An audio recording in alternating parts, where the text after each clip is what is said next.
Welcome sa Dries TV. Kung interesado ka sa ganitong news, huwag kalimutang isubscribe ang ating YouTube channel. Maraming salamat! Welcome po ulit sa ating panibagong update tungkol kina Kim and Paolo Abilino. Sa bawat update natin, tatalakayin natin ang mga pinag-uusapan sa mundo ng social media tungkol kina Kim and Paolo Abilino. Kaya naman kung hindi pa po kayo nakasubscribe dito sa ating channel nako, i-click nyo na po yan and isama nyo na din ang bell button. So, ayun, welcome back again sa ating YouTube channel mga kakimpaw. And sa update natin ito, ang pag-uusapan natin ay tungkol sa mga importanteng ganap kina Kim and syempre kay Paolo Abilino. Pero bago po ang lahat, maraming salamat sa patuloy na pagsuporta at pagsubaybay sa mga daily update natin tungkol kay Kim and Paolo. Kaya naman, bilang pasasalamat, narito po ang mga napili nating komento patungkol yan sa naging previous update natin. Una komento mula po ito kay Ginang Bernadette Quirino. Sabi niya, Miss Dre, sa lahat ng artista si Kim and Paolo lang ang gustong gusto ko. Napakagaling nila talaga, lalo ngayon. Sila na masayang masaya ako sa kanila, lagi ko silang pinagpipray. Panatag ang loob ko sa kanila kahit anong mga nababasa ko sa kanila dahil alam ko na nasa pag-iingat sila ni Lord. Miss Dres, dapat masaya na lang tayong lahat sa Kimpaw. Walang nega, good vibes lang, ipag-pray na lang natin sila. Thank you so much po sa komento, Ginang Bernadette Quirino. Tama po kayo dyan. Mahuhusay po talaga si Kim and Paolo Abilino sa mga project na binibigay po sa kanila kasi ginagawa po nila yung 101% nila dito sa mga bawat project na talaga naman pong piniperform nila like sa stage and syempre sa mga teleserye, 'di ba, sa pelikula. Kaya hindi talaga nakakapagtaka na marami po nilang tagahanga and syempre mga supporters na nagmamahal po sa kanilang dalawa. Tungkol naman po sa negativity sa mundo ng social media, wag na po nating pagtuunan pa ng pansin ang mga yan dahil alam naman natin na hindi po yan makakatulong sa ating mga solid na Kimpaw fans, 'di ba? Lalo't higit alam naman natin kung ano po ang real score ng dalawa sa isa't isa. Ang dami na pong nagko-confirm ng tungkol sa kanila mga kakimpaw. Tapos maniniwala lang tayo sa mga paninira na nababasa natin sa mundo ng social media, 'di ba? So ibig sabihin, pag tayo naniwala doon, mababaw tayo, wala tayong tiwala sa dalawa. Tama po kayo, dapat good vibes lang lagi. Nang sa ganon, walang stress, lalo na sa mga oldies, mga seniors, na talaga naman pong madaling masaktan, madali po silang mapaniwala no, sa mga fake news na nagkalat.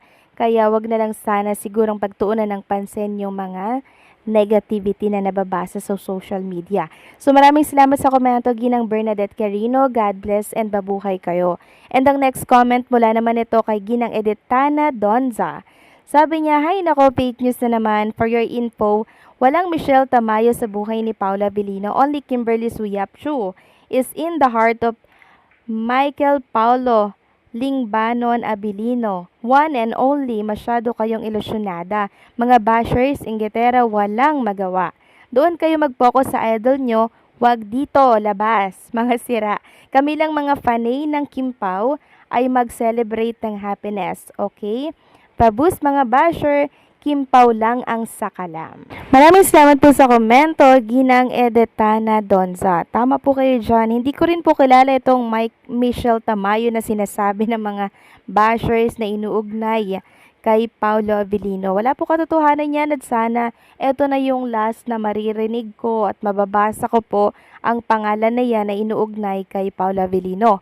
Kasi kung may ugnayan nga sila ni Paolo, unang-una si Chinita Princess na po ang lalayo kay Paolo Abilino. Dahil alam niya po na babae din siya. 'Di ba? Alam niya po ang pakiramdam pag nasaktan po ang isang babae kasi babae nga din po si Kim Chu, pero hindi naman po 'di ba? Ibig sabihin, si Paolo po ay single at ngayon ay in a relationship kay Chinita Princess. Yun mga kakimpaw. Kaya wag na po tayong maniwala sa mga fake news na nagkalat sa mundo ng social media. So maraming salamat sa komento, Ginang Editana Donza. God bless po at mabuhay kayo. So, eto na nga, pag-usapan na natin yung mga update na nakalap natin sa araw na to ng Huwebes. At unahin nating pag-usapan ang tungkol nga dito sa nakita ko po na picture ni Kim and Paolo Avellino. Parang Kim Pao Dal ata to na nauuso ngayon at sana nga po ay may magbenta daw nito sa social media or sa online platform. Ayan po mga Kim Pao, ang ganda. So, ito po yung parang bubble head or Kim Pao Dal na kung saan ito po yung suot ni Kim Chu nung time na nag-perform siya ata doon sa ASAP England, 'di ba? So hopefully meron pong magbenta nito online kasi maraming mga Kim Pao fans ang nagre-request nito.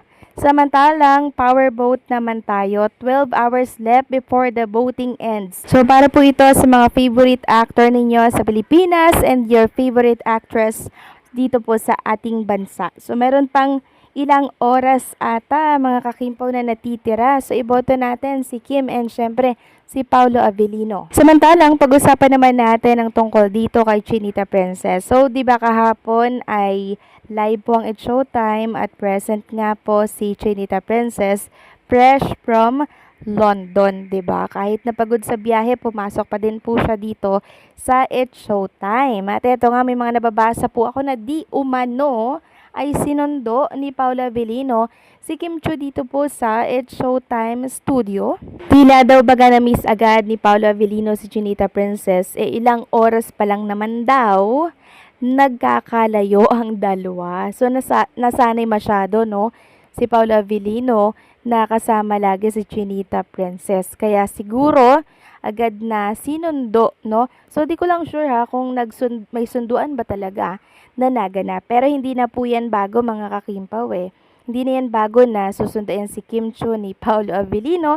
Minsan nga, nag-i-stay pa dyan si Paolo sa ano po, 'di ba, sa backstage po ng It's Showtime para dalawin syempre si Chinita Princess. Biruin mo yun, ilang oras pa lang silang hindi nagkakasama, parang miss na po nilang isa't isa.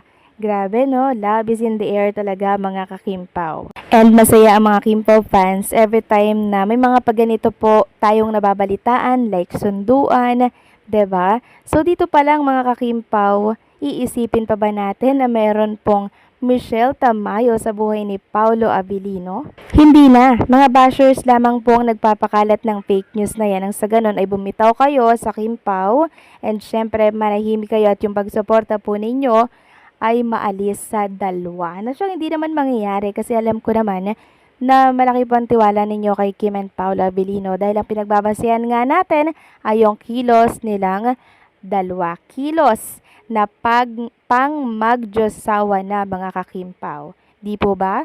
So anong say nyo dito? Please comment down below.